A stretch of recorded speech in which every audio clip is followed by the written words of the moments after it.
Well, if it's finished, then why are they still lost?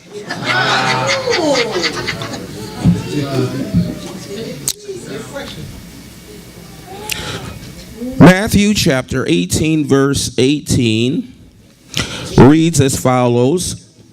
Verily I say unto you that whatsoever you shall bind on earth shall be bound in heaven, and whatsoever you shall loose on earth shall be loosed in heaven.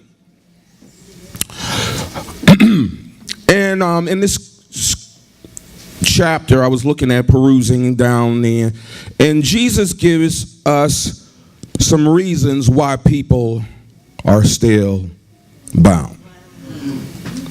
The church is bound because believers are bound through offenses. Come on. And they refuse to be either corrected or confronted. Now, let's go to 1 Timothy chapter. Since I got 5 minutes, I can't do everything I want to read. 1 Timothy chapter 4, verse 12.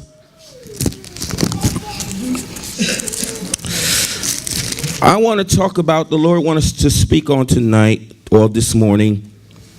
The reason why you're bound is because you have neglected your gift. And the reason why they're still lost is because you have neglected your calling. And because your calling is neglected is because you forgot something.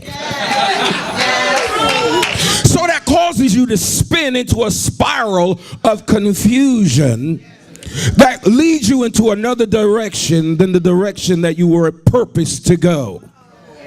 That's why what he finished is not finished inside of you, because your perception is off. Now, let's look at this. It says in verse 11, these things command and teach. Let no man despise thy youth. Amen. A church that has spiritual healthy esteem will not neglect their spiritual gift. Amen.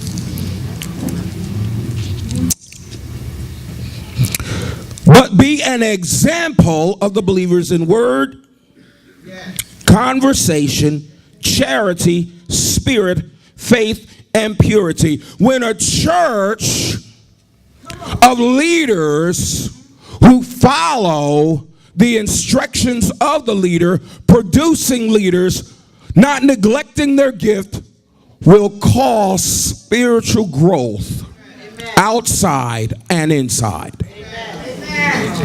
Somebody say, don't neglect your gift, because that will cause you to be bound. And if you're bound and you refuse to be corrected or confronted, then it will cause lost sheep out there to be spoiled.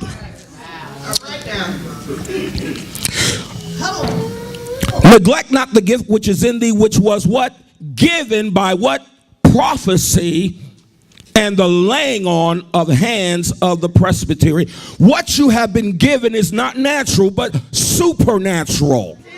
But if we continually think of what we've been given in a natural sense, we'll never appreciate the supernatural power and release the potency of it. Somebody say, don't forget, don't neglect your spiritual gift. It's already finished. But if it's not finished in us, then we can't release the finished work of him through power, through preaching, through teaching, and through love. One more thing.